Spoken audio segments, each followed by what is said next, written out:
of Hashem that there are times when compassion has to be put aside. Yeah, That's for the Rebbeinu Shalom. We human beings don't necessarily have that same sense, but certainly for the Rebbeinu Shalom, that was that was a major issue.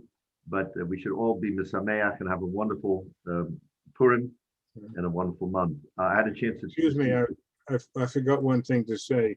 We also should acknowledge and recognize that Hashem saved a lot of people on that United airline that the engine blew up on takeoff, and there was about 180 people saved with a safe landing. Yeah, yeah, Baruch Hashem. Baruch Hashem.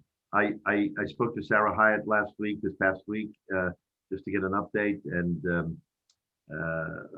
David is. They haven't seen him, but they speak to the nurses. He said all the time. He's comfortable. He's in Baltimore, and they just continue to hope for continued refuah shalema. We daven, of course, and we have him in mind, and we should always, especially now, we should have him in mind over refuah shalema. Okay, we're on Yud Zayin and Aleph, around the middle of the page. We stopped right at the two dots, a couple lines above the wide lines. Now, we started last week. It was a continuation of the Gemara, but the Gemara said, and I noted that it was a little unusual how the Gemara presented it, is that we are speaking about the question of a kafran. What is a kafran? A kafran, simply put, is a liar. So the question the Gemara raises is, if a person says a lie, does that passel him, period? Or can he rehabilitate himself? I mean, how do we look at someone who lies in the face of, in this case, a business issue, where he responds in denial, and later it's shown that his denial was false. So he's considered a kafran. Can he be believed going forward? So the Gemara went back and forth, and ultimately, the rehabilitation, of course, is that he has to pay. That's the rehabilitation.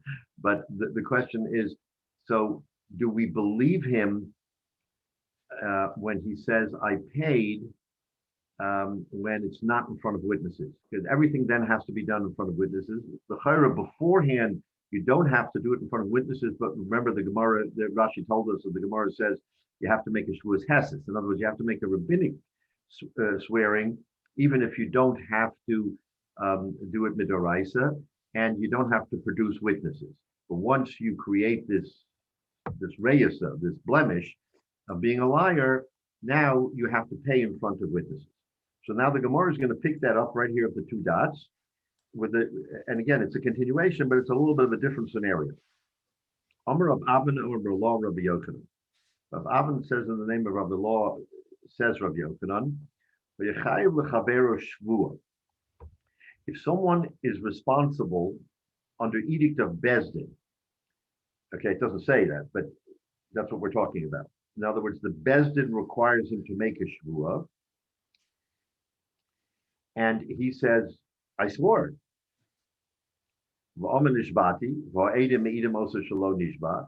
And the Edom say, wait a minute, you say you swore last Monday, Erev Rosh Chodesh, we were with you, and you didn't swear. You didn't make a shvuah then.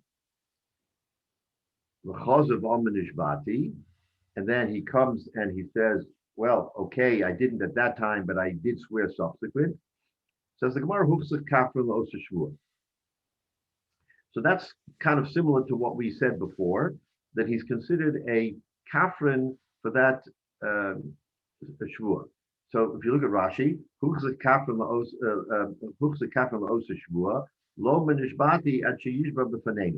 in other words, again, you have to do it now in front of witnesses. You can no longer be believed that you said you swore. Now, that's the scenario that they pose. Now, Amr Kame de Rabavo, so they brought this Shiloh or this incident to Rabavo, and they wanted to get his thoughts on what was just said in the name of Rabbi Hyatt. Omalahu mistabra milsa de Rab Avin. So he said, Rabbi Bo said, mistabra, likely that this incident of Rab Avin, that came about because Bezdin made him swear, because it was a Bezdin related shvua. Says Rashi, the kiva the tavu be'edim l'kaim divrei Bezdin, since Bezdin said it, and these witnesses are merely sort of an extension of the Bezdin, where they have to hear or they have to see that it happened. Below Ava, and in Lama od kamaisi achriken, he's not believed to say, because basically he is besmirching Bezdin, because Bezdin required him to swear, and he lied. So he's a kafir. So the power of that lie, or if you will, the power of being a kafir, is because of the edict of Bezdin. Says Rabbi Vo, Avol Chayv Atzmo Shvua. If a person wasn't commanded by Bezdin, but himself, of his own volition, he said, I'm going to swear on this matter. In other words, it came from him, not from Bezdin. Says the Gemara, Nemon. He's Nemon. What does it mean, Nemon? Says Rashi, Avol Chayv Atzmo Shvua. I will swear for you. The Tavu be'edim, and they brought Edim below Ava. Va'achakain Omer Nishbati Nemon. Va'achagat become Edim Dochir. So in other words, this scenario where he came and he said, "I'm going to swear on your behalf," and then comes in front of Edim, and Edim say, "He didn't swear. We were there when he said he swore. He didn't swear." It's not the same, says the Gemara. So Ravo comes to say, that's not the same. Why? Says the Gemara, of an inish de mikri, va'omer. A person, in other words, a person says it, but if he's not forced to, he's not necessarily going to do it. It's kind of a circuitous way of saying what Rashi will about to say. In other words, if you're required by Bezdin to do something, of course you follow and do it. If you say you're going to do it of your own, then since you're not required, then take a look at Rashi. Ovid inish to mikri va'oma lo eser masher lo chayavnu Bezdin. Rashi is telling us a person doesn't do what he is not directed to do by Bezdin. It's an amazing thing. Here he comes and says, I'm going to make a shvua, but if he's not obligated, a person doesn't do it. Elo ani ba'atzmi ve'ein zeh sarvonos v'charota, and this is not considered sarvonos and charota, meaning like a slap in the face of the bezdin. Elo dechia ba'alma. Dechia means delay, and we've had this numerous times in the Gemara, where the Gemara wants to make a distinction between an outright sort of he's lying, or he's fudging. Now, when we say fudging, we mean that he's going to fulfill that shvua, but he needs more time. So instead of coming outright and saying, I didn't pay right now, but I'm going to pay later, he says, yeah, okay, I paid. But it doesn't mean I paid, it means I will pay. So you see from the Gemara that what we may know in our sort of common experience is that when a person is not necessarily as forthright as he should be. He means to pay and he will pay, but by not having paid, maybe he's embarrassed or whatever the reason, he doesn't want to say, I didn't pay even though I swore that I would do this and this and this. So it's a dechia ba'alma. It's kicking the can down the road. That's what the Gemara is telling us. That was a common, in other words, when we do it today, or when you see it done, okay, they did it in the time of the Gemara too. They didn't necessarily respond the way they were supposed to. And Rashi gives us the clue. The clue is, Rashi says, Lo esa mashalo chayavnu bezdin. I don't necessarily do what I'm not obligated to do. Bezdin didn't obligate me to swear. I said I would, and I will, but I didn't yet. Excuse me? Yes. This sounds like there's a conflict between the interpretations of when somebody says anything, because in other cases, when somebody says something, you believe it and it has halachic implications and sales go through and this and that. Right. Here you're saying, well, he means it, but he doesn't mean it. He'll do it. Maybe he'll do it. It creates this inconsistency between other times when the word is very powerful of an individual. We had that in the case of the stolen field. He resells it and so on and so forth. That whole case, the words of the people involved have a tremendous amount of weight. Right. So the nuance here, Jay, is that he's not in the picture. Whatever's going on is going on without him. Okay, whatever the incident is happening. He comes in and volunteers. Oh, by the way, I can add something to this, and I'll make a shvuah. So if he didn't show up, whatever it was would have happened on its own. So in other words, your point is correct, where he's central to the theme and central to the story. This fellow's not central to anything. He comes along, maybe he knows the fellow, or maybe he knows of the incident that they're talking about, and says, oh, you know what? It could have been, I saw the accident at the corner of Lamberton and Arcola, and I can testify. Who are you? I'm Reuven. Okay. Without Reuven, the story goes on. But Reuven comes and he wants to add something to the story, and he says, I'll swear that such and such happened.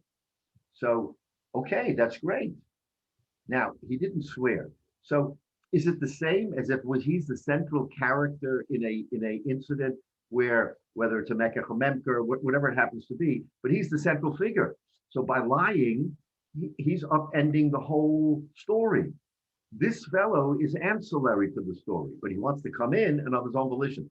So Rashi tells us human nature is such that if you're coming in from the outside and you're not a mechutin in this story, that, okay, what you say, it's important, but, it doesn't necessarily mean that you're the be all and end all. I mean, it's a little convoluted. Why would we say that if someone says he's going to say, he should do what he says? So the Gemara is telling us as a practical matter, and that's what Rabbi Vu is saying, that thing that Rabbi Avin said, la halacha, that's when the Bezdin gives an idiot. You have a chutzpah that you're going to go against Bezdin. That's not that you pull the liar. But here there's no Bezdin.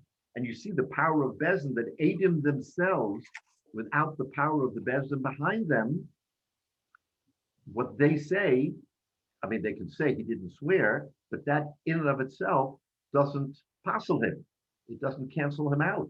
It requires Bezdin to cancel him out. Yeah. So it doesn't have the same value. It doesn't have whatever exactly he says. Exactly. It's not going to drive an answer.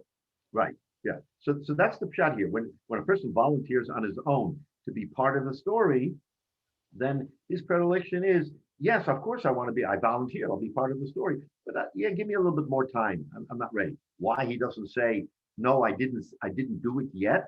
Okay, he's embarrassed, whatever the reason. But so Rashi is saying we're going to give him a teretz, and we're going to say that he's only dechia. He's only delaying. He's not lying. That's the chiluk. So now, after Rav Avo made that distinction, Hagar Kameh de Rav Avin, they went back to Rav Avin. Rav Avin is the one who made the pronouncement. Rav Avin, in the name of Allah, in the name of Yochanan, Amalahu Anonami bebezdin amrei. And Rav Avin comes back, and they asked Rav Avin. He says, "Of course, I was talking about bezdin. I wasn't talking about where a guy came and made the shvuah on his own. I was talking where bezdin required him to make a shvuah. So I say in the name of Rav Yochanan that if he said that he swore and he didn't swear, he's a liar, and we can't believe him." Okay, so on the face of it, I mean, this seems like a very straightforward exchange. Now, itmanami, and now we're going to bring a raya. We're going to bring a raya on Rav Avin, because in another place it says, "I'm Rav Avin, Rav Yochanan, v'yechayev l'chaver shvuah v'bezdin." Take a look in the first line, "V'yechayev l'chaver shvuah v'amen nishbati," right? It just says plain that he was chayev shvuah. It says nothing about bezdin in the beginning of our discussion this morning. Nothing about bezdin. We imputed it to mean bezdin. So he's going to say itmanami in another place where this where this phrase came up. It says, "Hoyechayev l'chaver shavua bebezdin v'amen nishbati v'edim eidim osa shelo nishba v'chos v'amen nishbati huchza kafra la'osa shvua." So we see it from that other Gemara, from that other place, where it says beferish bezdin. So this goes back to what Rav Avin said. Yes, of course, I concur with Rabbi Vo that what I meant to say was only when he was given an edict from Bezdin, not when he did it on his own. And you see it from that other Gemara where it actually says it in so many words, Chayav lechaver shavua bebezdin. Okay. So now we've concluded. I think we have another indication here of the importance that they attach to the shavua. If somebody said, "Yeah, I'm willing to swear to that," and then he realized that he really didn't have to, he didn't take the oath in the place, he'd back off and say, "Yeah, I swore." But again, it's because of the fearfulness that they attach to taking an oath. Right, but what's interesting is that lashon from Rashi. We look at that Rashi before. Ovid inish the mikra v'amr, because the person just says. Rashi says, "Lo ese, I will not do masha lo choyavni bezdin. I will not do what Bezdin doesn't mechoyev me to do." In other words, even though, like you said, even though I said it of my own, but Bezdin didn't require it, so I don't feel so compelled. So therefore, we interpret that what he's meaning to say is not a lie, because why did he volunteer? He didn't have to volunteer. He volunteered because he meant it. But maybe he was uncomfortable at this moment, or for whatever he said, I want to do it a little bit later. So it's almost like a hapesha osa, except that here hapesha hitter. The mouth that is volunteering to do something that he wasn't asked to do. You don't want to passel him. You don't want to make him a kafrim because of it. You just say that he means well and he will do it. He just didn't do it yet. Why did he say in front of Adam that he did? Okay, stam. But for some reason, we don't consider that sheker. In other words, we're splitting hairs. So we have to understand that. We understand that we're splitting it here of what the Chachamim meant was the mindset of somebody when he comes in and volunteers to do something that he's not required to do. So that's what Rashi says. Okay, so that kind of ends the sugya of Kafrin, and now we're going to go back to what we were talking about before, which a couple of weeks ago. Omar Rav Asi and Rabbi Yochanan. Rav Asi says in the name of Rabbi Yochanan. So now we're going to go back to the case of Motor Shtar Chov B'Shuk. Remember, a week or two ago, we talked about if someone finds, Shmuel said, if someone finds a shtar hakna in the shuk, and then later Rabbi Vo says in the name of Rabbi Yochanan, hamotz shtar choiv b'shuk. That was a Rabbi in the name of Rabbi Yochanan. So now comes Rav Asi in the name of Rabbi Yochanan. It's the same Rabbi Yochanan, but Rav Asi, not Rabbi Vo, says it. Rav Asi, Omer Rabbi Yochanan, hamotz shtar chov b'shuk. If someone finds a shtar chov in the shuk, Ruvain lent Shimon $100, blah blah blah, on such a date, whatever. Because of Bo handpick, and what's unusual about this shtar? That there is a handpick. A handpick, remember we said, was almost kind of like a notary. It's a certification of the witnesses, and when you have a handpick, by definition, the borrower agreed to it. In other words, a handpick is done with the borrower and the lender present. So there's no wiggle room because the borrower agreed. He says yes. The witnesses sign. Now, why do you do a handpick? Remember, we said a handpick, it's not different than today. Why do we do a notary? Because the document requires ironclad in case the parties aren't there and someone challenges, you can't challenge. That's your signature. You signed in front of a notary. So here, and especially in the time of the Gemara, where people lived far flung and it took a long time necessarily to be able to verify the witnesses. What happens if I come in and I say to you, you borrow $100 from me, I'm coming to collect. He says, are you kidding? I never borrowed from you. You have signatures. That's a forgery. Go prove it. So the handpick takes that doubt, that forgery question out of the picture by saying, let's go ahead and do a head pick. Let's notarize these witnesses. So later there's no wiggle room to say, oh, this was a forgery. So this is what he found in the shuk. He found a shtar that had a hand pick, but here's what was unusual. Because of Bosmano Bo Bayom. In other words, today is Sunday, and I'm walking in the street, and on Arcola Avenue, I find a shtar. The shtar is Reuben Shimon, etc., and it's got a handpick, which is great, and it's dated today. Now, what should I do with that shtar?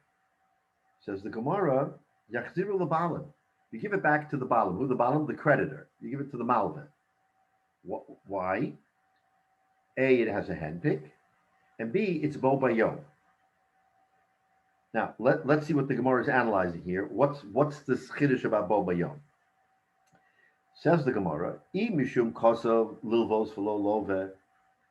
If we're worried, as the Gemara had said in back by the Mishnah, that we're concerned that he wrote a shtar to borrow and there was no loan, right? Remember the Nisan Tishrei scenario.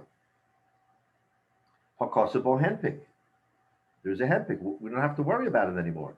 It's a regular shtar chov. Remember, it's not a shtar akno, but since it has a handpick, we're not worried that maybe he didn't lend the money, because the only way you do the handpick is if the borrower was there and he was maskim. So if the borrower is maskim, you don't have to ask any more questions. He said it's a loan. So therefore, clearly there is a loan. Imishum piron. Now, if you're worried that maybe it was repaid, so why give it to the creditor? Here the Gemara tells us something interesting. Lepriya basyoma lo chashinon. We don't worry about someone repaying the same day as the loan. In other words, if the loan is today dated Sunday, right, and I found it Sunday, I'm not worried that the transaction, the lover repaid it today on Sunday. So what are we saying? We're saying that a shtar that you find with a date of the day that you find it, you return it to the creditor for these two reasons. A, we're not worried about the actual event because of the handpick. The handpick is the certification that there was a loan. He can't say, oh, I never took the loan. And he can't say I paid back, because a person doesn't pay back the day he takes a loan. Now, maybe in our world there's a different circumstance at times. He won the lottery and he says, I'm paying back today. I don't want to have a chayv. But derech klal, that's not what happens. So, excuse me. Yeah. How come there isn't a handpick related to kedushin or gittin when you write a get? You know, somebody could say later on it isn't certified. Why do we trust a get without a handpick? Whereas in some of this mamona stuff, the handpick has a lot of value. We don't. We tear it up. Exactly. We tear it up so there shouldn't be any questions afterwards. Right. But to your point, Jay, remember the distinction. In the case of a loan, when you come to Beis Din, you're writing up the shtar and you're saying, I'm giving a loan. Now, the events of the loan are not in front of us. The story is in front of us, not the actions. Not the actions. Presumably it happened because they're writing. I'm going to give a loan, and then he goes ahead and gives the loan. Do we, in fact, 100,000% know he gave the loan? No, the loan wasn't done in front of us. The writing of the document was done in front of us, where the lover says, "Yes, I'm giving the loan." Okay, or I'm giving the loan. In the case of a shtar, gittin, and these other things, that isn't left to chance. In other words, it's not a question, did he or didn't he? The shtar itself is that's it. In other words, when you write the shtar, you're writing it because now you're going to go ahead and give the shtar. Now the question is, did he give it in the Daled Amos or anything else? But you can't question the shtar, because the shtar itself is the act. The shtar is the act, as opposed to a halva where the act comes after the shtar. But when the get is written, the wife is not in front of any of the writing of the star. Well, in some cases, yes, some cases, no. Okay, no, but the actual, I mean, Bezdin puts its imprimatur on the get. The parties have to have been before Bezdin before you write a get. You don't write a get and then sort of say, okay, let's bring the wife in and see whether or not she's willing, she's being forced or whatever. It has to be done the other way around. Okay. But in any event, so it's not really shayach. It's not really because it's Bezdin is really the imprimatur. And like we just said, because you take it and you'll see even further, not only do you rip it up, but there's another circumstance where that comes into question. Okay, so all right, so that's what Rav Asi says in the name of Rabbi Yochanan. Okay, weiter. Now, Amalei Rav Zera Rav Asi. So Rav Zera says to Rav Asi. Rav Asi says this in the name of Rav Yochanan. Rav Zera says to Rav Asi, "Mi Amar Rav Yochanan Hachi." Did Rav Yochanan really say what you're saying? He said, "Well, Atu da Amit Mishmei Rav Yochanan." You, Rav Asi, said another halacha in the name of Rav Yochanan. What was that? Shtar shalovavo upuro ein achoyze v'loivavo shekvar nimchol shibuda. If a person, okay, Shimon is Reuben lends Shimon $100, and he writes a shtar. In other words, he does it in writing so that he has a security to go in the event that Shimon sells property to Levi. He can then go to Levi and collect from that loan. That's the scenario. Okay. Now, Shimon goes ahead and pays the $100. Pays it. What happens in the normal course?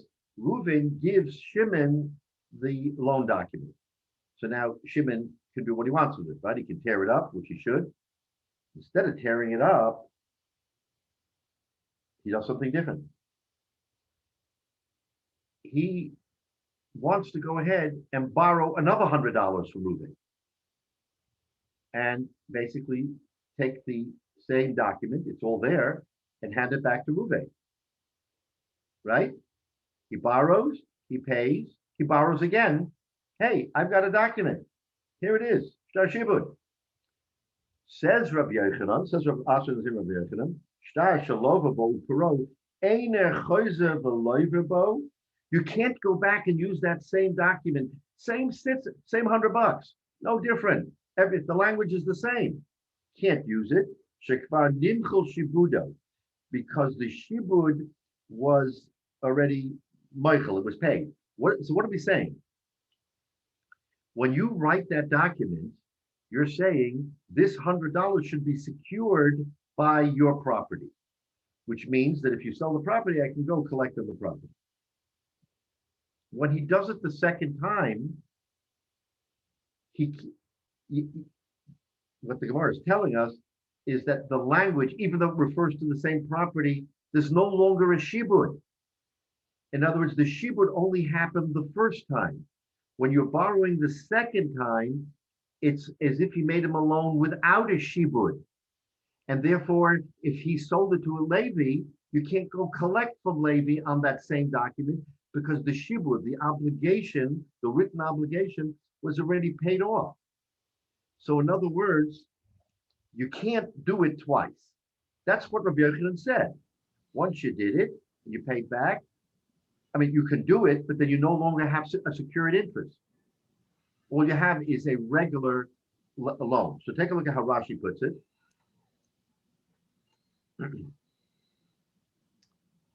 Because it was Zamana Boba Yom Shebiyom Shenimtza Nichtav, okay, the day that it's fine. Shekva Nimchol Shibudo. What does that mean? Mishapara Malva Rishona. When he paid the first loan, the shibud, the obligation was vitiated. He didn't write an obligation on the second loan. Milva al peh. This is what's called a milva al peh. Milva al peh means there is no underlying security. Milva al peh. V'torah l'kuchas shalo kadin, and then he's going to collect from the third parties shalo kadin. They malva al peh go to the l'kuchas. in Malva Balpeh, without a written security, you can't collect from Levi who bought the property.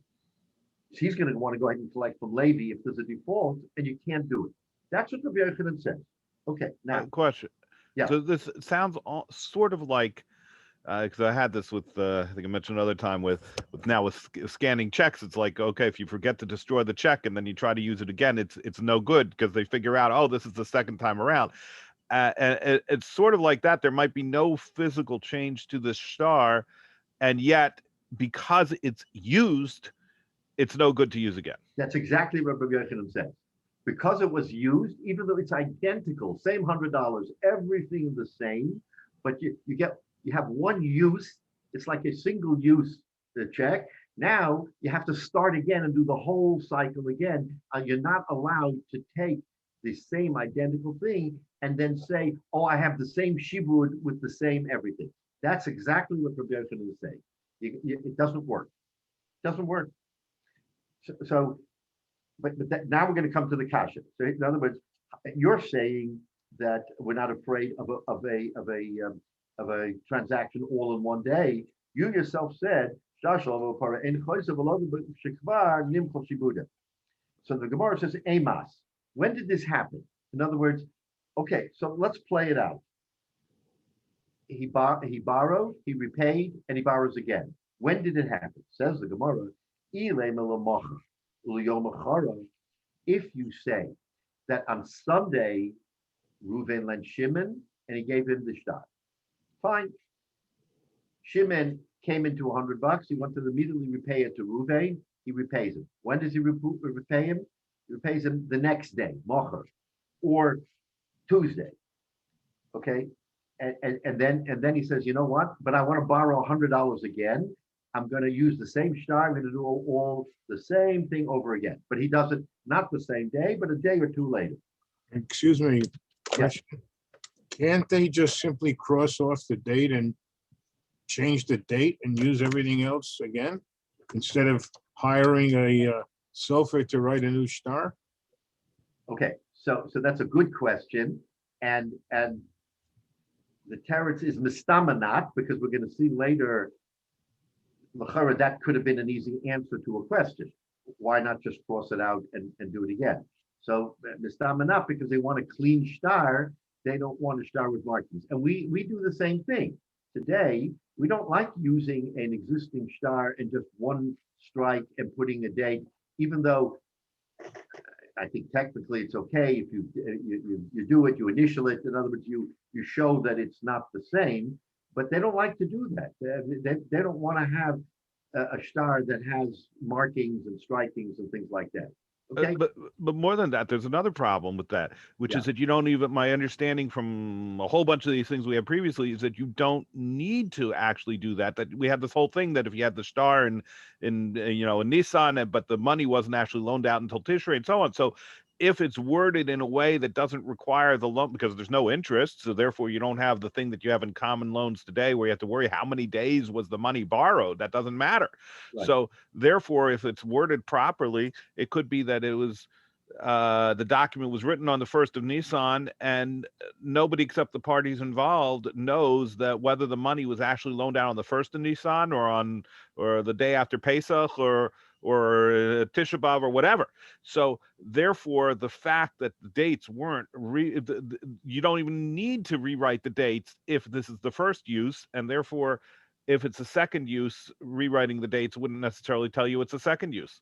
I mean, it's the dates are almost a non-issue as long as it's sometime today or previous. What happens to the Adam who signed the shtar?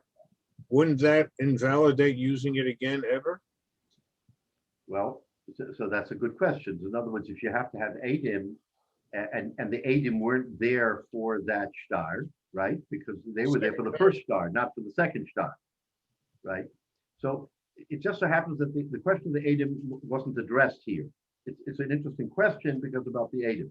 But Menashe, to your point, you're going to see what the problem here is, and I'll just use the word because we're about to talk about it. There's something called shtar mukdam. In other words, a predated shtar is forbidden. You're not allowed to predate shtars, which we have alluded to in the past. So the chayra, if you use the same star, then unless you cross it out, which then imposes new problems, you're predating a star, and that should passel the star. So I don't want to get ahead of ourselves, but that's the problem here. Right, Problem but I agree. You can't predate. You can't get together on the 1st of Nisan and date it the 1st of Adar. But I think we've said earlier that you could get together on the 1st of Nisan, but have and write the star the 1st of Nisan, but have no money change hands until the 1st of ER, and it would still be valid if it was written appropriately. Not if you dated it. Only a shtar hakno is allowed, not a shtar chov. A shtar hakno would be allowed because it's not now dependent on the transaction. A shtar chov, if you wrote it on the 1st of Nisan and you signed it and did everything and then didn't make the loan until Adar or until the following whatever, Tammuz, whatever, then that becomes a shtar muktam. That becomes the problem. Is that right? So because now you have commitments to the third party buyers as of Nisan, but it didn't happen until the following Adar or whatever, and you have the problem of someone tricking the buyers, those third party buyers, to thinking that they are meshubed to pay on this debtor's loan as of Nisan, and it never happened. It wasn't the loan of Nisan. Okay. So the Gemara here is saying that in the name of Rabbi Yochanan, that let's go back here. Excuse me, Rabbi. Michael had a question. Yeah. It was up. I'm sorry to interrupt. Thank you, Jay. So I'm going to go back to what we talked about, previously when we talked about this. So if I still don't understand why they didn't cancel the star. I mean, the easiest way to fix this, I can understand not using again, would be to cancel the star. In other words, once the star is up, you go to the henpeck and you get it canceled, and then it's done for all the reasons you say. But you quoted the fact that they said, well, you can get a loan, you can redo the loan, but without a star. I mean, we heard before on this that the principle of this was that there was land backing this loan. Correct. So there needed to be a star to indicate the loan was there. Right. So how could that be an option if every one of these loans not only implied but represented that there was land backing this up? So right. You have to do the whole thing over again. You'd have to start anew. So you couldn't possibly renew this because the terms may be different. Correct. No. So I don't know why the Beis Din didn't require that, that these loans be canceled and you start from scratch so you avoid all this. No, they did. No, exactly, they did. That's what Rabbi Yochanan is saying. Rabbi Yochanan is saying that if a person borrows money and repays it, and he has the shtar, the obligation, the obligation shtar, that if he wants to immediately go back and borrow the same amount, same terms, same everything, and use the same shtar, he's not allowed to do it because the obligation has already been removed. Now, you want to argue and say, wait a minute, why is the obligation removed? It's all the same. There's no difference than the first loan. The teretz is because in the first loan, he said, my loan is being backed by this obligation. And an obligation is not something that lasts forever. It lasts for the duration of a loan. Once the loan is paid, the obligation goes away. In order to recreate the obligation, like you just said, you have to recreate the loan. You can't just tag it on and say, oh, I want to borrow another $100. Let's keep everything in play. So they make you de jure get up and write it and do it so that it should be a new loan. So why is there a question in the first place? That's exactly what it should be. It's a different situation, different time. No.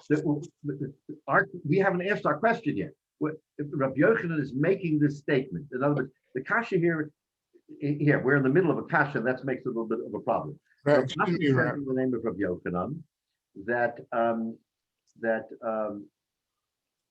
that we don't worry about repayments the same day that you make a loan. That's the essence of our discussion now. In other words, a person who makes a loan, he says, "Lo chashi- lepriya bas yoma lo chashinin." We're not concerned that there will be a repayment in the same day of the loan. So Rav Zera says to Rav Asi, is that what you're saying? We say in the name of Rabbi Yochanan, and then he brings down this incident, shtar, that we just talked about, and now we're going to ask the kasha. So let's hold on a second. Amos, the Gemara asks Amos, when did the second loan happen that we're talking about? You can't do it, but when did it happen? It happened the next day. Okay, so here's the kasha. Why do you say that? You're telling me that the reason why you can't make the second loan is because it's not proper to take the same documentation that's already been paid and just paper it over, say I'm going to borrow again, and keep everything in place. That's what you, Rabbi Yochanan, said. That's not a question. That's what he said. Why do you even have to say that? Why do you come to say that? Typically, to have a mukdam. Say that it's a shtar mukdam. What did we say a shtar mukdam was? On the 1st of Adar, Reuven lent Shimon $100, and the security is this property. Shimon comes back and pays it and says, by the way, Reuven, I'd like to borrow another $100, and let's keep everything into play. When did it happen? The Gemara just told us. The next day or 2 days later. Now, to your point, and Menashe, you said this before, they weren't going to change the date. The date is already the date that was on the shtar. We're not striking out the date. It says Rosh Chodesh Adar. Frek the Gemara now. Why do you have to say that the reason why Rabbi Yochanan's incident here of borrowing a second time on the same shtar is because there's no more shibud, there's no more obligation? Say it's a shtar mukdam. It's not shtar rechova mukdam psulin. The Mishnah tells us that shtar mukdam is possible. Why are you telling me, Rabbi Yochanan, that the reason why you can't borrow a second time on the same shtar is because the shibud is no longer there, the obligation? Just say simply, it happened the next day and it's a shtar mukdam. Everybody knows a shtar mukdam is possible. So That's the kasha. Yeah. So it isn't a question, Michael, that you can't. Of course you can't. You can't go back and borrow on the same shtar with the same terms and still expect that there's going to be a shibud, that there's going to be an obligation on that piece of property. Rashi said the second time around it's a malva bal peh. It's just an oral loan, has no backing whatsoever. The question is, why do you have to come to say that? Why don't you just say you can't do it because it's a shtar mukdam? That's the kasha on Rabbi Yochanan. Not that the shtar itself you can't do it. Everybody says you can't do it. Of course you can't do it. But why do you even have to say you can't do it? Say it's a shtar mukdam. In other words, you have two reasons to say. One is because you're not going to have the obligation, and the second is because the shtar mukdam. To me, just say it's a shtar mukdam. A shtar mukdam is even stronger than just saying that, oh, the obligation. I mean, you can make a loan, bal peh. Okay, let's make it clear. You're allowed to make a loan bal peh without any certification, without any backing. I don't know who would do it, but let's say you do it. I'm going to lend you $100. I don't need any security. I trust you, etc. Okay, the Gemara itself told us that when it comes to loans, people aren't so cavalier as to not require security. But let's just say he said, I don't want security. You're allowed to do it. No halacha against it. But there is halacha against the shtar mukdam. So the kasha is, Rabbi Yochanan, take the stronger of the two arguments and say it's a shtar mukdam and never come on to the question of borrowing a second time on the same paper. That's the kasha. Go ahead. So instead of asking my question about changing the date, couldn't he just simply change the amount? It becomes $200 instead of $100 because the first $100 hasn't been paid back. So the shtar should still be good for at least $100 out of the $200. No, but he did pay back. Our scenario is where Reuven lent Shimon $100, and he did a shtar with a shibud, with a obligation. Good. Now, a day later, Shimon pays him back. And Okay. then the following day, Tuesday, Sunday, Monday, Tuesday, he comes back and says, you know what? That shtar that we did on Sunday, let's just resurrect it because I want to borrow the $100 again. I know I paid you back. We agree, but I need the $100 again. So let's just say it never happened, and I'm going to borrow the $100 again. Says the Gemara, you can do that, but that second loan is no longer a loan that has an underlying obligation because it's a one-trick pony. That obligation works one time only. But let's say he didn't pay it back. Oh, He's got 6 months and he comes back and they cross out the 100 and they put 200 in it. Another way to borrow another $100 that he wanted. Oh, so you, And so the that's a whole star is, okay. So you're posing a different scenario where the first loan was never paid back. right. He just wants to enlarge the loan with another $100 and keep everything intact. Okay, so then here's the problem. The problem is that on that shtar, the first $100 is okay.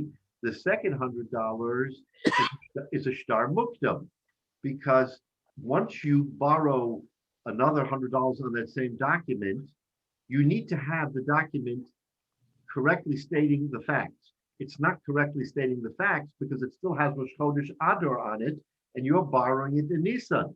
So in other words, you have a different problem. Not that in and of itself the shtar doesn't say what you wanted to say. You borrowed $200. Okay, let's just say. But now half that shtar is a shtar mukdam. Now we have a problem with the shtar mukdam, which is a more serious problem than just whether the certification. In other words, that shibud that you have on 100, can you easily change it to 200? Question. Let's say that's a question. Maybe you can, maybe you can't. But you can't just borrow another $100 on the first obligation dated on Nisan and say, nothing ever happened. I borrowed 200 because you didn't borrow 200 on Nisan. You borrowed 100. We want to keep it. Yeah. I mean, So we're really heading towards, I think, all these different ways that I'm coming up with. These kind of different ways of, quote, solving the problem. We're really getting to is what these two guys needed was not a standard star, but the halachic equivalent, if there is one, of a line of credit. Right. Which, by the way, is how you would interpret a shtar hakno. Isn't that more or less a shtar hakno is a shtar that isn't dependent on the amount that's in it. It's an obligation to repay. Now, people just don't out of the blue say, I'm going to pay you $100 when there isn't $100. I mean, you can do that. And therefore the shtar hakno is ironclad because it's not dependent on, the particular amount. But what you're alluding to is kind of like a line of credit, because if a person, it's not quite, it isn't quite a line of credit, but in other words, where a person says, I want to borrow and I want to have the ability to borrow, so I'm going to commit to repaying whatever is on it. So therefore the shtar hakno takes away the doubt, and that's why a shtar hakno is acceptable, whereas a shtar chov would not be. So it's kind of like a line of credit, but not. But yeah, so we get the point. In other words, with a line of credit, you're not worried anymore about the amount because it's open-ended, and all the other statements are valid. So you can just insert the number. Now, how the Gemara treats a line of credit is an interesting question, which we will address later. Right, but it's more than just insert the number. It's the ability to borrow within that number multiple times. And not consider the shtar mukdam or consider it apostle for or have the shibud fall off. Yes, exactly right. So, but you understand the kasha here. The kasha here is this all centers around the point that Rabbi Yochanan says a person is not likely to repay the same day that he borrows, which is why when you find the shtar in the street, you don't worry about repayment if you find it on the same day of the date of the loan. So the kasha Rabbi Zera asks is that really what Rabbi Yochanan says? Rabbi Yochanan says that if you borrow and then repay and want to borrow again the same shtar, you can't do it if it's a day later. Why? Call it a shtar mukdam. Okay, so that's okay. Now let's finish the kasha. Okay, so it's a shtar mukdam. So now says the Gemara, Ma'ir shishikvar nimchal shiber tepik le dechazar utanan shtar chov hamukdam sulan elalav. We have to go back and say biyuma, that it didn't happen the next day.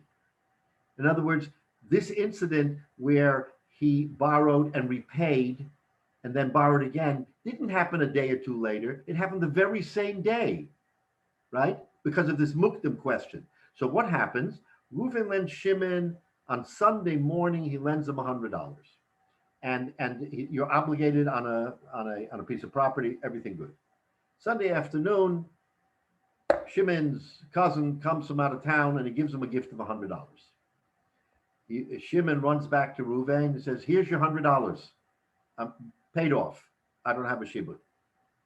Sunday night, Shimon's son calls from yeshiva and says, "Abba, I need $100." Shimon runs back to Reuven and says, "Reuven, I need $100 again, but we just did papers this morning. Let's keep the papers and do it." This all happens on one day, says the Gemara. Ella la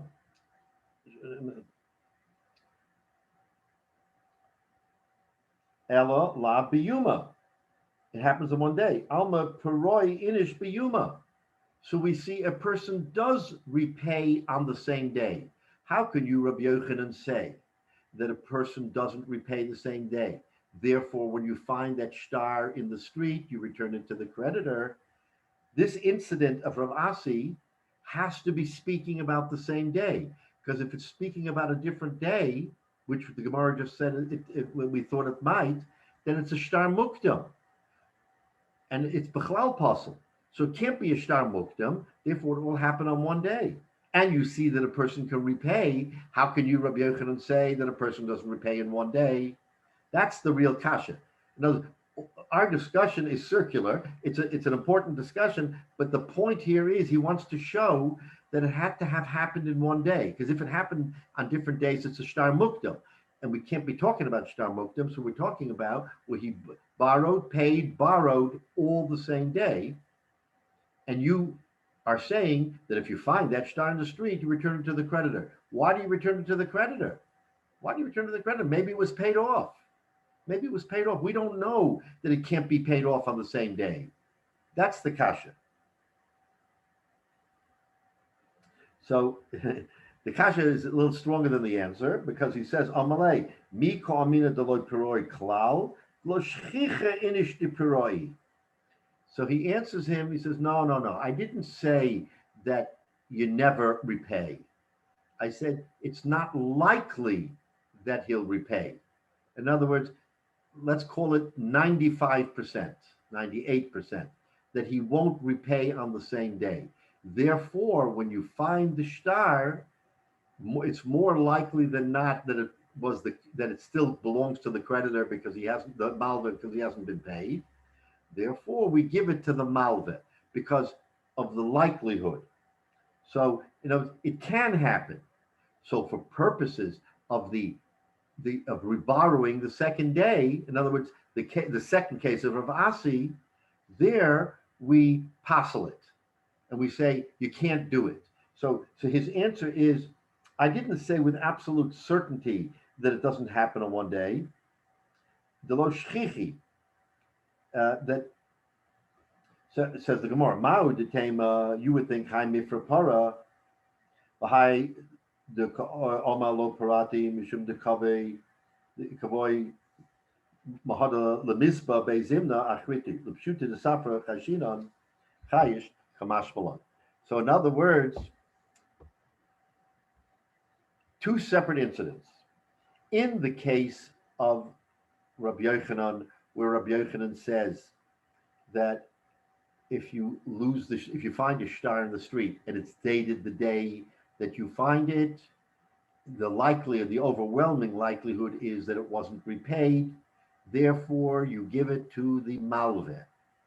Okay, but there is that but, right? Because we see that there is maybe 1%, 2% that a person borrows and repays the same day. So therefore, he can't say with absolute certainty it doesn't get repaid. We say that it's not likely.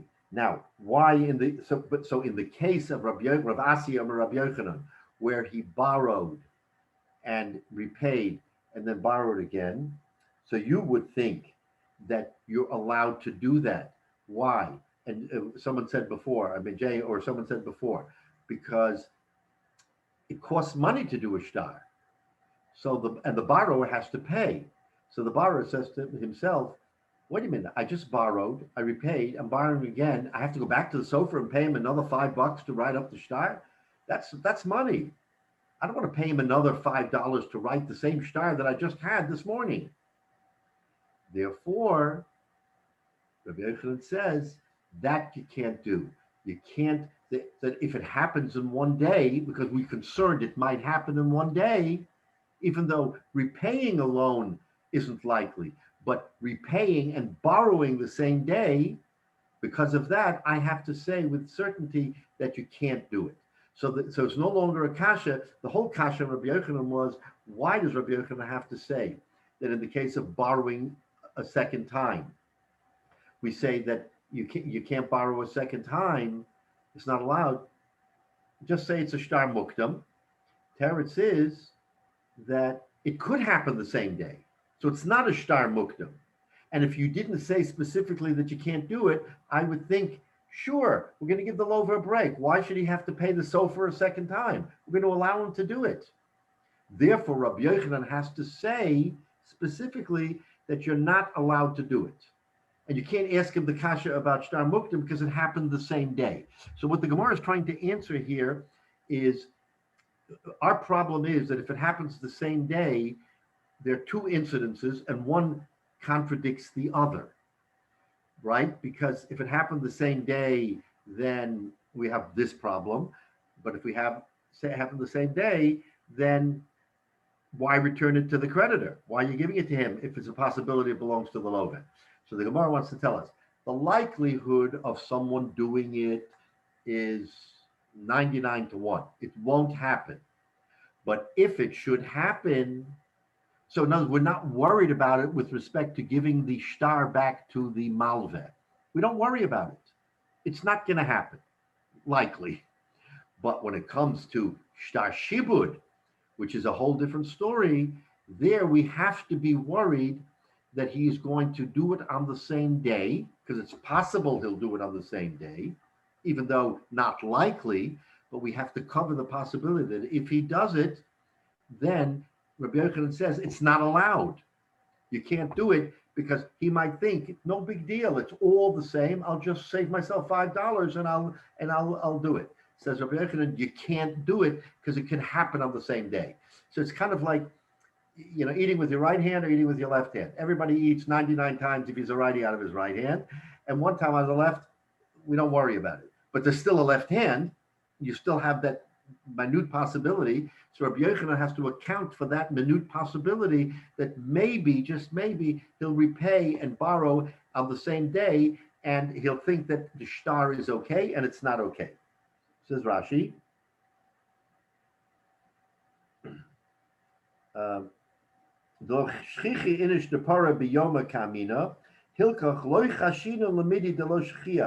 We're not worried about something that's not likely. So in other words, I guess the Gemara, you could say, is playing the odds. That I can't tell you 100% with 100% certainty he's not going to borrow again on the same day. I can't tell you that. So in other words, I'm sorry, repay on the same day. I can't tell you that, but it's not likely. It's not likely that the same day he borrowed that he's going to repay, maybe a day later, 2 days, 5, 10 days later. Okay, so on that basis, we say it's okay, fine. You return it to the malveh because he is the malveh. But when it comes to the shtar itself and rewriting the shtar, and he relies on the fact, what are you talking about? Who's going to know? I borrowed on Sunday, I repaid on Sunday, I'm borrowing again on Sunday. So Rabbi Yochanan wants to tell us that shibud has a lifetime of one loan. The shibud.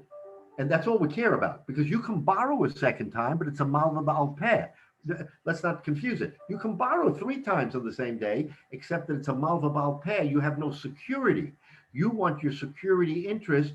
Rabbi Yochanan is telling us a security interest is a one-shot deal. When you borrow, you have a security interest. When you repay, the security interest goes away. Even if you want to borrow under the very same circumstance, the security interest goes away. You have to redo it. And you would think, oh, let's save him the $5 from rewriting the shtar. It's all the same. Teretz says, no, you can't do that. He has to pay the $5 because of the fact that the shibud. Now, if he doesn't want to have if the malva says, I'm okay with lending it to you without the security, you can do it. Let's not confuse that. It's halachically permitted to do that. He says that you don't have the shibud, and we're concerned about the shibud. So there, the likelihood is, it's not great, but it's possible. So even the possibility that it could happen, even though it's not likely, Rabbi Yochanan comes down hard and he says, nope, no shibud. The shibud is out, and you borrow at your own risk. So if you want a shibud, rewrite it, even though if it costs the love a few extra dollars. We want to keep it 100% kosher, that there shouldn't be the question later on that he borrowed and he didn't have the security interest. So it's the malveh who will be the one pushing that. And we'll see next week why it's important. It's the malveh who is pushing this, because the lover doesn't care, by the way. The lover will do it all day long. It's the malveh, the lender, who is the one who is going to be out of luck if the lover doesn't pay him, because he's losing the security interest. And we'll see from the Gemara that the malva is very concerned for his own security, that his own security is very important. Now, the anomaly is that it's the malva whose security interest is at stake, but it's the lova who has to pay. So, you might argue, well, if the malva is so concerned about his interest, let him pay the $5 for the shtar. Teretz is, that's not the way it works. The malva is the one with the money. The lover needs the money, so he has to borrow the money, and he has to pay for the malva security. And by the way, today, when you go to the bank and you borrow money and you have all these legal fees, who pays the bank's legal fees? You do. Borrower. The borrower, because the borrower is the one who wants the deal. The lender says, I'm sitting here, I'm happy to give you the money, but here's my 10 requirements. 1, 2, 3, 4. And one of those requirements is you got to pay my lawyer to review the documents to make sure that I'm protected. So it's the lover always who has to pay, and it's the lover, because he wants the money, who has to make sure that the malva is taken care of. So that's why, even though it's not likely, it could happen. Therefore, the malva says, I'm not taking any chances. You want my money, I have to have a security interest. You repaid me. The halacha is that that's a one-trick pony. You can't use that shibud again. Let's do it all over again. And it's the malva who's protecting his interest, not the lover. So it's a little bit of a there's some complications here, and there are some questions that have been asked, good questions that we have to deal with separately on other occasions. But again, the question of striking a date or striking terms on a shtar that was meant for one deal is frowned upon, as it is in our system. It's very, it's not likely that you're going to find, especially when you deal with, lenders and everything else, that anything but the cleanest document is going to be what's used. Even striking out, they don't like to strike out an initial and say this is good. Legally, it's okay. You can do it. But no one likes to do that, because then it raises a question. Why is there a strikeout there? Oh, you initialed, but why is it there? It's not clean. So therefore, we're so makbid on redoing drafts again and again and again in order to get it right the final time and have a clean document. And here too, even though it was back then when there was no copiers, everything had to be done from scratch. Imagine you made a mistake and you have to cross out. You have to start all over again. That's not simple.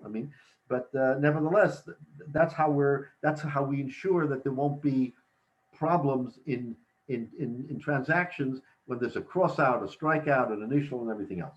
So that's how the Gemara leaves it. Mitzvah next week we'll pick up on that theme. But that's the thought behind it. Everybody have a freilich and Purim, and Mitzvah Shenichnas Adar will fulfill all the mitzvahs of Purim, and Rabbi Shalom will smile kindly on us, and hopefully everybody will stay safe. Get your shots when you can, and Mitzvah Shem will go forward. I posted in the chat, by the way, if anybody wants from Six Flags, I think they had openings today, so call the number that I put in the chat. There may be a little bit of wait times, but it's worth it, definitely worth it. And I know that my wife tried, and she knows that they're definitely doing appointments today, or at least they're scheduling today. Everybody should be on top of that. Absolutely. Wonderful. Amen. Public service announcement, Jay. Thank you. Sure, no problem. Okay. Danke everybody. Thank you. Rabbi Grauman?